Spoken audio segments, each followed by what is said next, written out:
So anyway, I've got to do a little work on the lights, and I need to turn them on. And right now, they're set in the off position, but just to turn them on, all I got to do is hit that, and that should give me the lights are on. Now, we'll just leave that open for now, and we'll come back, and I'll show you how you can change all this when we get back. We want to move this down because now it's getting dark later. So all I have to do is turn this and just kind of move it to 6. And bam, now the lights come on at 6 o'clock. Or I might be just a little bit before. Right about there. That's like 5:30, that's when it gets dark. And that's how you change that. Now it starts getting light at about 7, so we're good there. So that turns it off, that turns it on.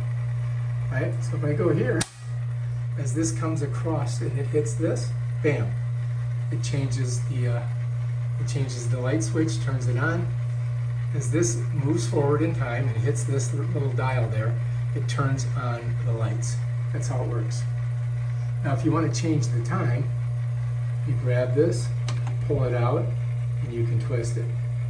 But it's about 3 o'clock, so we'll leave it right where it's at.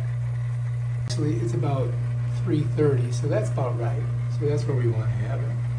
And that's how you do it. And if you don't know, you can just screenshot this, and you're ready to go. All right, this is your old style light timer. How you turn it on and off. Turn it on, turn it off. Change these dials by unscrewing righty-tighty, lefty-loosey, and then moving them where you want. Same thing here. This is your off, and this is your start. So when it hits this, it'll be dark. This is dusk, and that's dawn. Bam, done.